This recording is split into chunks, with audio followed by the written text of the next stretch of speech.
Kopling atau disebut dengan clutch ini terletak di antara mesin dan transmisi.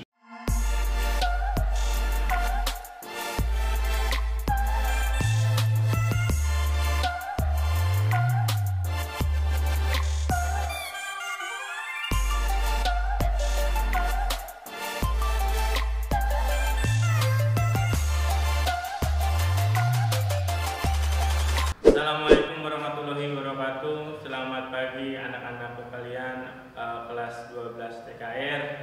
Kali ini Bapak akan membawakan sebuah materi pembelajaran yaitu PSPT perbaikan saksi pemindah tenaga dengan materinya kopling. Kopling.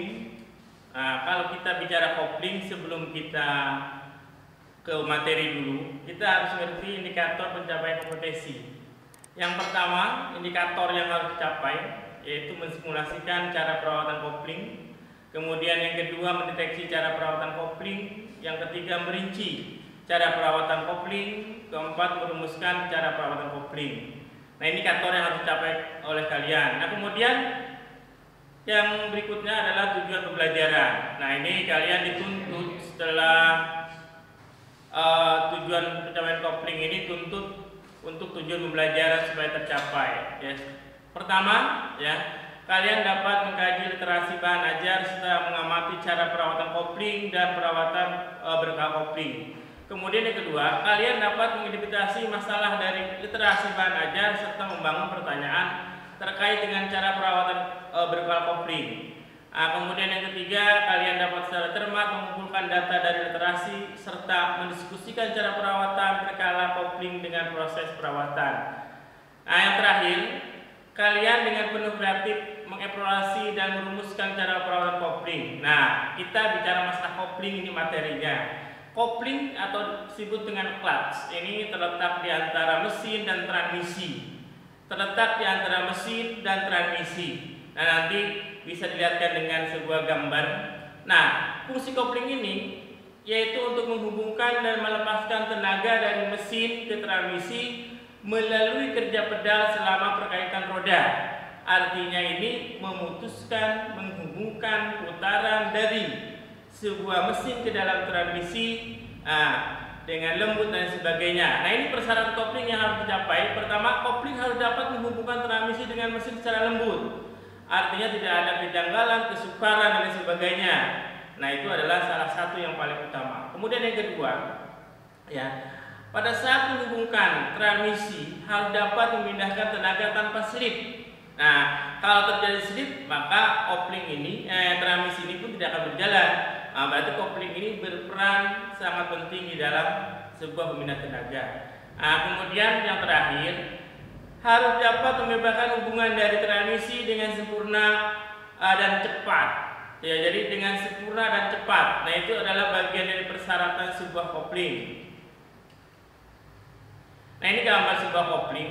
Ini gambar kopling pegas diafragma. Bisa kalian lihat di sini, Ada plat koplingnya, kemudian ada plat penekan atau disebut dengan pressure plugs, kemudian ada pegas diafragma kopling. Ada tutup kopling yang disebut dengan cut cover, kemudian ada bantalan pelepas atau release bearing, kemudian ada gapur pelepas, ada release box disebut, kemudian ada silinder pembebas, ada disebut dengan release silinder, ada tabung bantalan pelepas. Nah, ini adalah bagian-bagian atau gambar kopling yang digambarkan dalam sebuah mekanisme kopling. Kemudian rangkaian kopling itu ada 4. Yang pertama, plat kopling yang tadi disebutkan gambar tadi dilihat atau disebutkan flash disk. Kemudian yang kedua itu tutup kopling. Kemudian yang ketiga atau C-nya itu mekanisme penggerak kopling. Kemudian yang keempat atau D-nya tipe penggerak kopling. Nah, yang pertama A ini plat kopling atau disebut dengan disklat. Plat kopling ini disusun dari plat baja yang dilapisi kampas.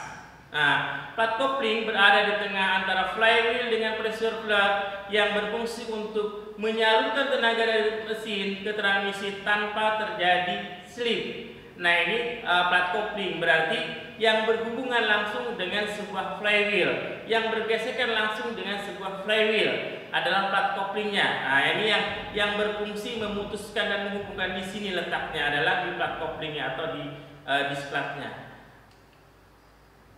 Nah, ini gambar plat koplingnya. Ya, ini yang tipe gesek. Di sini terdapat beberapa mekanisme komponennya. Pertama, packing.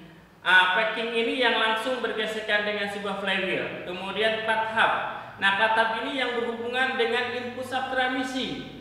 Nah, kemudian torsion damper. Nah, ini yang berfungsi menahan kejutan ketika pedal kopling itu ditekan supaya tidak terjadi sebuah getaran. Nah, ini tiga mekanisme komponen sebuah plat kopling. Nah, ini gambarnya di sini. Nah, kemudian yang kedua atau yang B yaitu tutup kopling atau disebut dengan plat cover. Nah, tutup kopling merupakan tutup kopling yang terpasang pada flywheel dengan sambungan baut. Nah, kemudian tutup kopling ini sebagai dudukan dari pegas penekan yang ditekan oleh Lewis bearing yang berfungsi untuk menekan plat kopling untuk menghubungkan tenaga dari mesin ke sebuah transmisi. Nah, ini gambar sebuah tutup kopling atau plat cover. Ini terdiri dari plat cover, kemudian diaphragma spring, strap, dan yang terakhir adalah retracting spring. Nah, ini bagian daripada komponen-komponen tutup kopling yang ada di pada mekanisme kopling. Nah, yang ketiga itu mekanisme penggerak kopling. Nah, mekanisme penggerak kopling ini terdiri dari dua bagian. Yang pertama itu adalah master cylinder. Yang kedua adalah silinder pembebas. Yang tadi disebut dengan jenis silinder, master cylinder. Nah, kalau kita bicara master cylinder, nah ini yang pertama, master cylinder ini berfungsi merubah sebuah gerak pedal kopling menjadi sistem hidrolis. Nah, berarti sistem koplingnya ini ada penggerakan hidrolis. Nah, master cylinder ini ya berfungsi untuk merubah tekanan pedal kopling menjadi sistem hidrolis di dalam sebuah mekanisme master cylinder ini. Nah, ini terdiri dari apa aja komponennya? Yang pertama, reservoir. Nah, reservoir ini adalah sebagai tempat penampungan sebuah olinya atau minyak koplingnya. Nah, kemudian ada piston.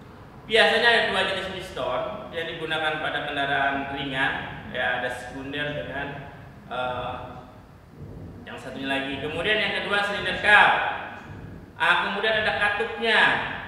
Nah, tekanan hidrolis ditimbulkan oleh gerakan piston tersebut, atau ini kan menjadi sebuah dari perubahan tekanan pedal kopling menjadi sebuah sistem hidrolis. Nah, ini gambar sebuah master cylinder. Nah, ini jenis master cylinder tandem, ya. Kenapa disebut tandem? Ada dua buah spring atau ratchet spring di sini yang menggerakkannya. Nah, di situ ada reservoirnya, kemudian ada spring, maka disebut dengan tandem. Jadi dua buah pegas kembali yang disebut dengan ratchet spring. Nah, kemudian yang kedua B, silinder pembebas kopling. Nah, silinder pembebas kopling dan silinder ini ada dua jenis, ya. Yang pertama itu adalah yang dapat disetel, kemudian yang kedua yang dapat menyetel sendiri. Nah, sekarang untuk sistem mekanisme kendaraan ringan menggunakan jenis yang kedua, yaitu menyetel sendiri atau disebut dengan slap adjusting step. Nah, ini bedanya di mana?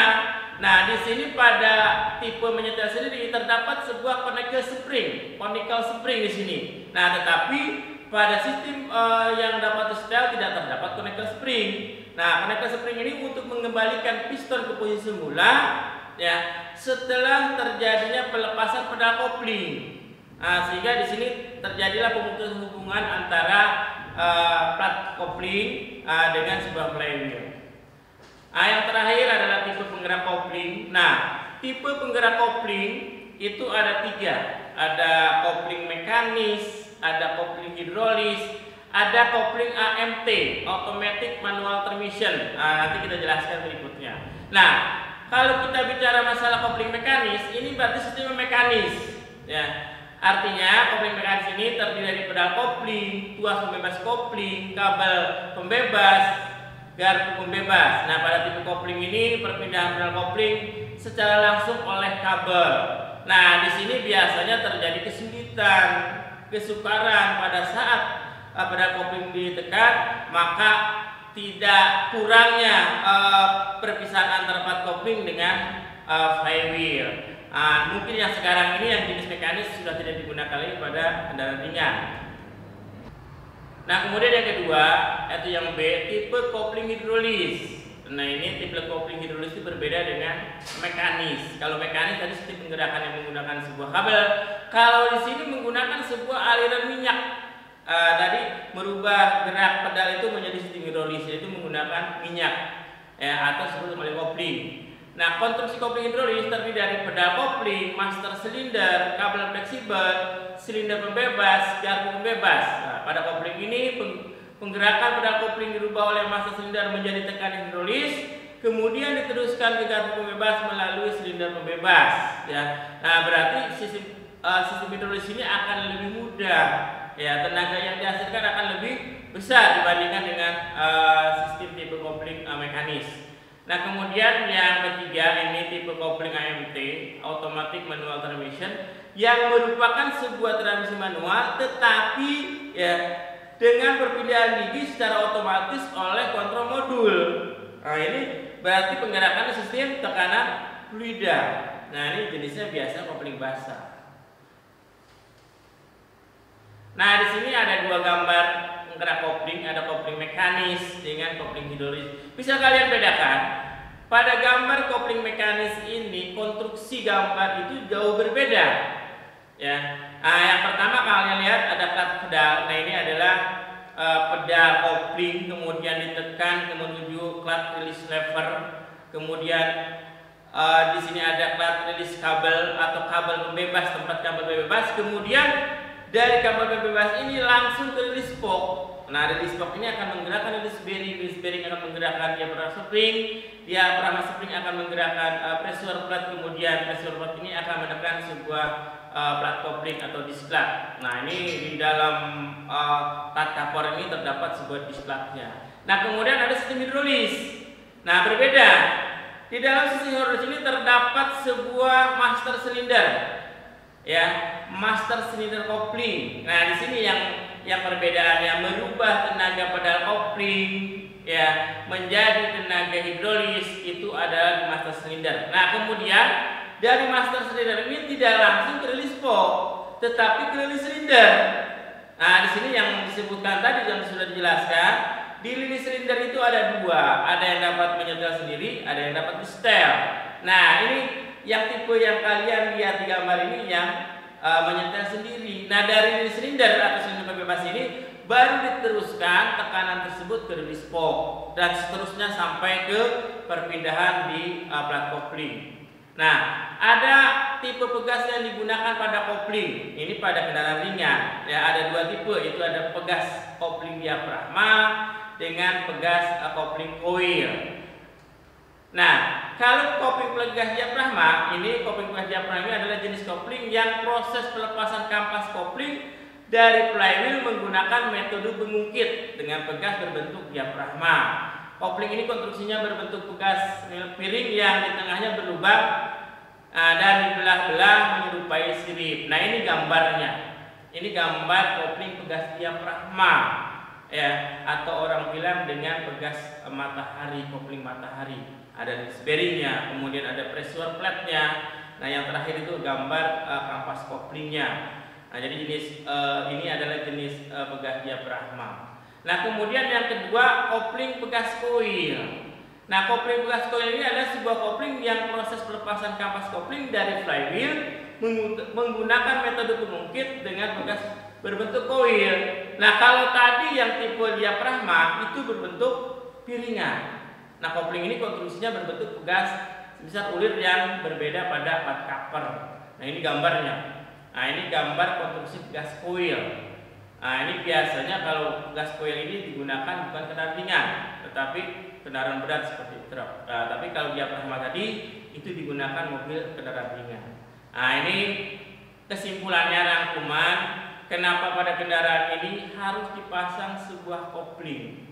Nah, yang pertama, karena kopling itu harus dapat menghubungkan transmisi dengan mesin secara lembut. Jadi dapat menghubungkan transmisi dengan mesin secara lembut. Nah, kemudian yang kedua, dari kesimpulan ini, kopling harus dapat membebaskan hubungan dari transmisi dengan sempurna dan cepat.